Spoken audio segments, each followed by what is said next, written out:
शांति। आज की अव्यक्त मुरली का टॉपिक है अव्यक्ति मिलन की अनुभूति की विधि।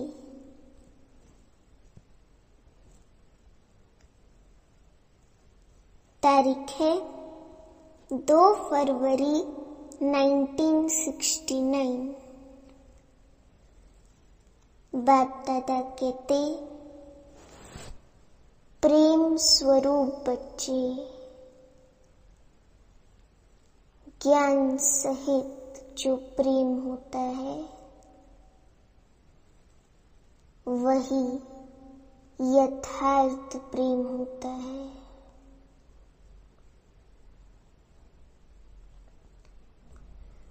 आप सभी का प्रेम रस बाप दादा को भी खींच लाता है।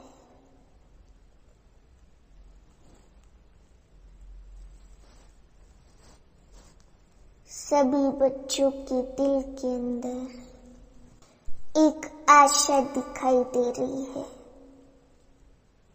वे कौन सी? कई बच्चों ने संदेश भेजा कि आप हमें भी अपने अव्यक्त वतन का अनुभव कराओ। ये सभी बच्चों की आशाएं अब पूर्ण होने का समय पहुंच ही गया है। आप कहेंगे कि सभी संदेशी बन जाएंगे, लेकिन नहीं। अव्यक्त वतन का अनुभव भी बच्चे ही करेंगे।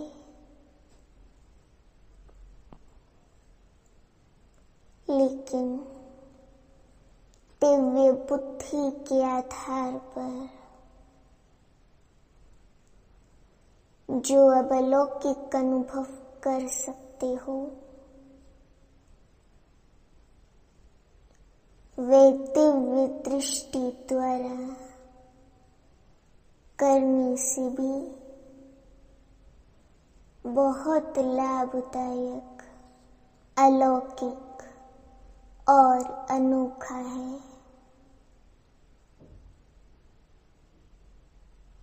इसलिए जो भी बच्चे चाहते हैं कि अव्यक्त बाप से मुलाकात करें, वे कर सकते हैं।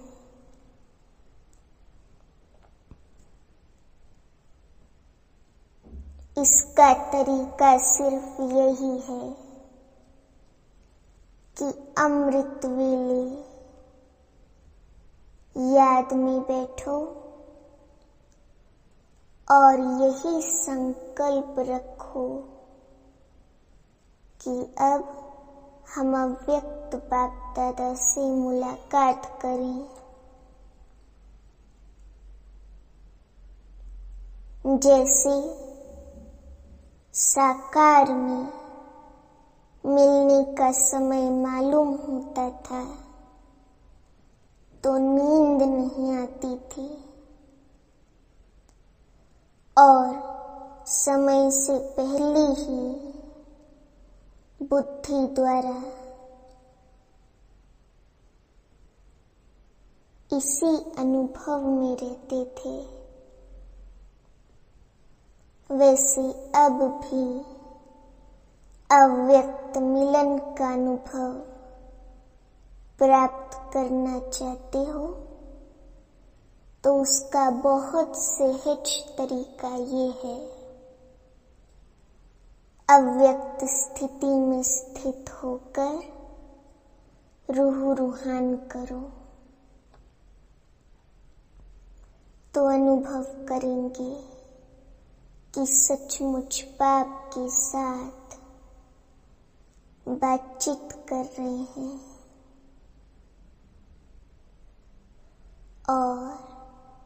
इसी रूह रूहान में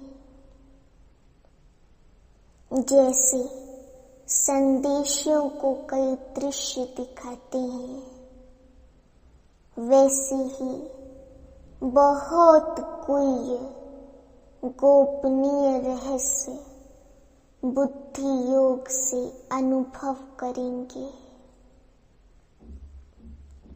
लेकिन एक बात ये अनुभव करने के लिए आवश्यक है। वे कौन सी मालूम है? अमृत वेले भी अव्यक्त स्थिति में वही स्थित हो सकेंगे जो सारा दिन अव्यक्त स्थिति में और अंतर्मुख स्थिति में स्थित होंगे। वही अमृत वेले ये अनुभव कर सकेंगे। इसलिए अगर स्नेह है और मिलने की आशा है तो ये तरीका बहुत सहज है। करने वाले कर सकते हैं और मुलाकात का अनोखा अनुभव प्राप्त कर सकते हैं। वतन में बैठे बैठे कई बच्चों के दिलों की आवाज पहुंचती रहती है। आप सोचते होंगे शिव बाबा बहुत कठोर है, लेकिन जो होता है उसमें रहस्य और कल्याण है।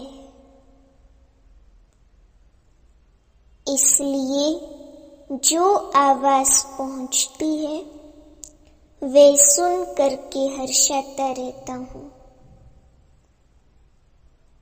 क्या बाप दादा निर्मोही है?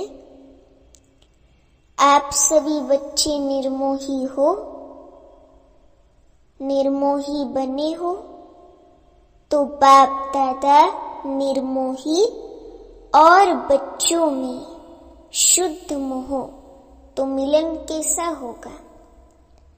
बाप दादा में शुद्ध मोह है, साकार बाबा का बच्चों में शुद्ध प्यार था। शिव बाबा का नहीं है, बाप दादा का है। जैसा हमारा है वैसा नहीं। शुद्ध मोह बच्चों से भी जास्ती है, लेकिन बाप दादा और बच्चों में एक अंतर है। वे शुद्ध मोह में आते भी निर्मोही है और बच्चे शुद्ध मोह में आते हैं तो कुछ स्वरूप बन जाते हैं। या तो प्यार बनते, या तो प्यारे बनते, या तो न्यारे बनते। लेकिन बाप दादा न्यारे और प्यारे साथ साथ बनते हैं। ये जो अंतर रहा हुआ है, इसको जब मिटाएंगे तो क्या बनेंगे? अंतर्मुख, अव्यक्त, अलौकिक। अभी कुछ कुछ लौकिकपन भी मिल जाता है, लेकिन जब ये अंतर खत्म कर देंगे तो बिल्कुल अलौकिक और अंतर्मुखी अव्यक्त फरिश्ते नजर आएंगे।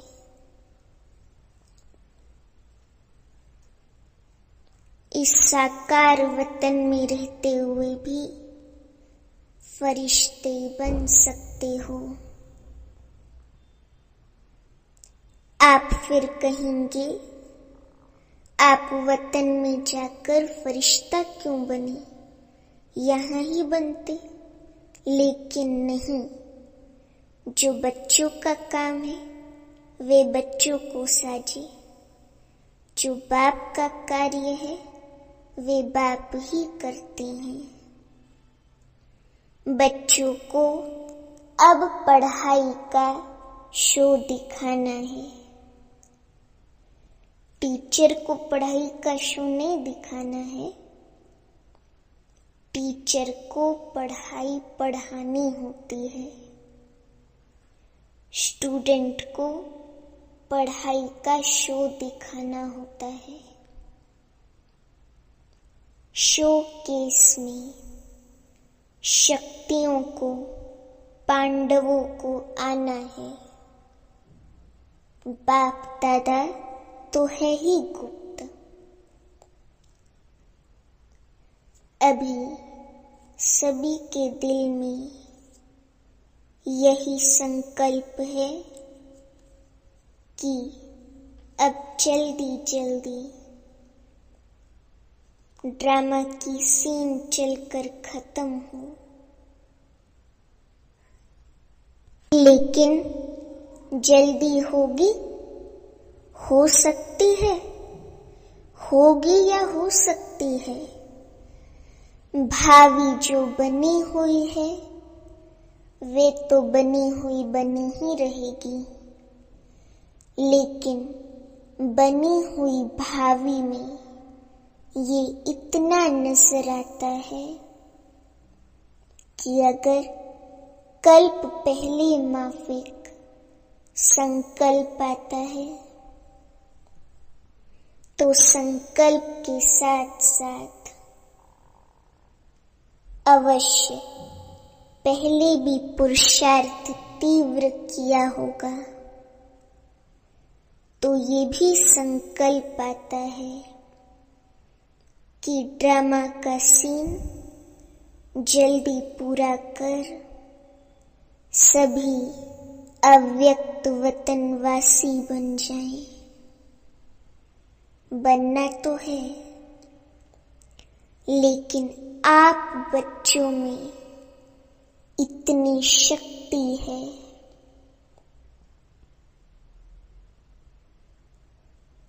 जो अव्यक्त वतन को भी व्यक्त में खींच कर ला सकते हो।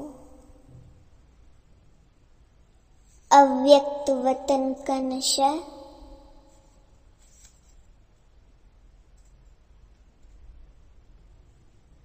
व्यक्त वतन में बना सकते हो। आशाएं तो हर एक की बहुत हैं,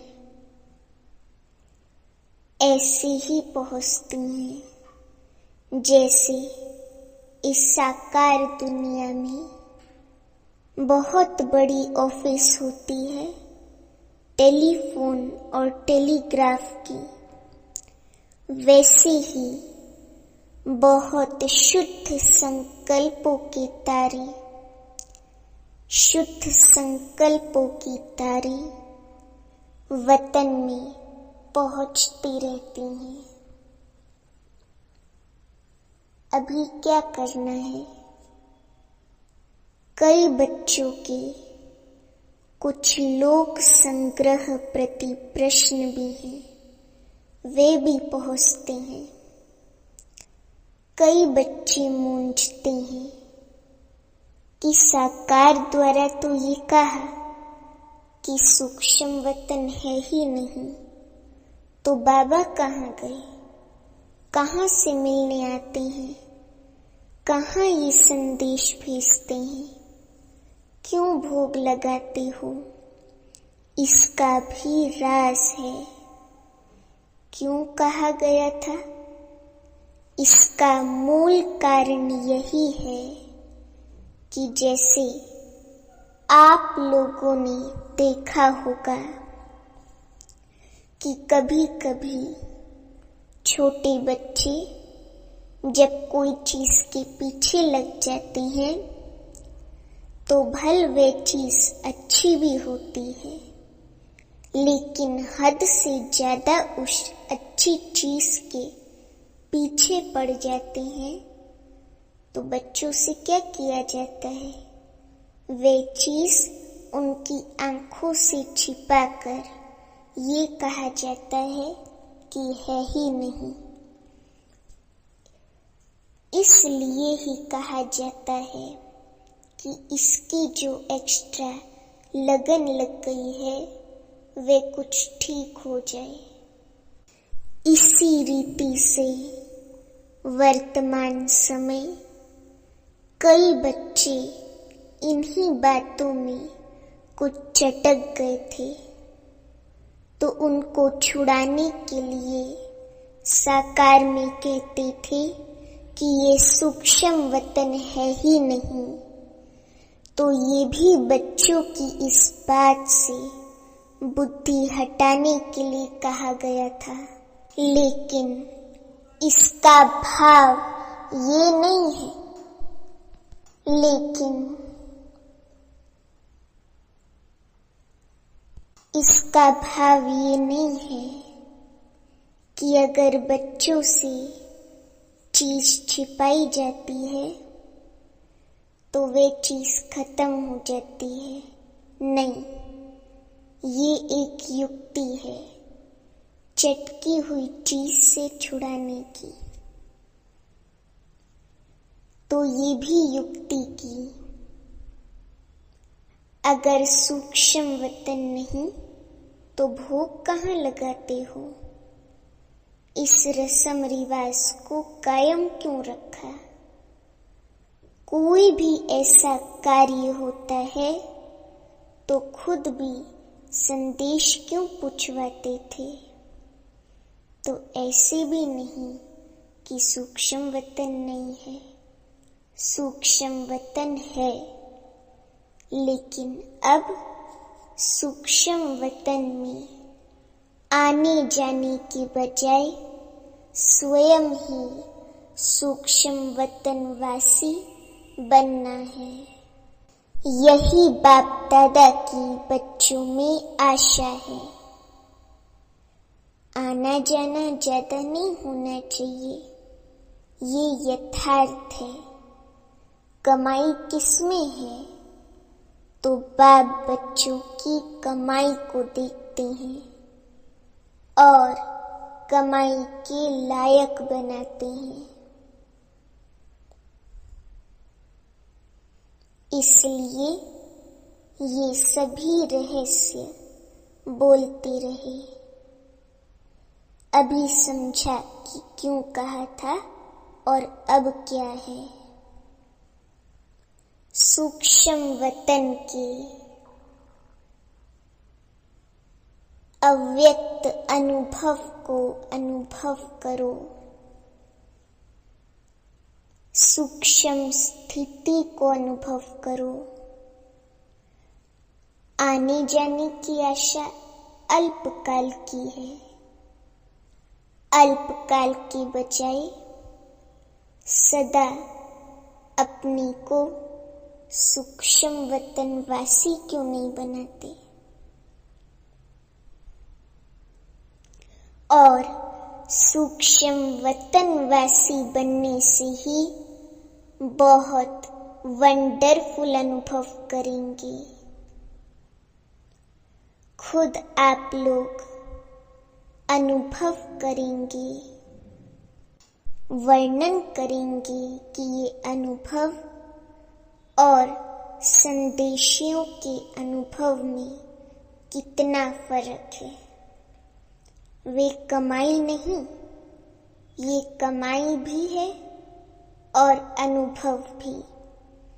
तो एक ही समय दो प्राप्ति हो, वे अच्छा या एक ही चाहते हो? और कई बच्चों के मन में ये भी प्रश्न है कि ना मालूम जो बाप दादा कहते थे कि सभी को साथ में ले जाएंगे, अब वह तो चले गए। लेकिन वे चले गए हैं मुक्ति धाम में जा नहीं सकते सिवाय बारात व बच्चों के। बारात के बगैर अकेले जा सकते हैं? बारात तैयार है, यही सुना है। अब तक की बारात के साथ ही जाएंगे। जब बारात ही सज रही है तो अकेले कैसे जाएंगे? अभी तो सूक्ष्म वतन में ही अव्यक्त रूप से स्थापना का कार्य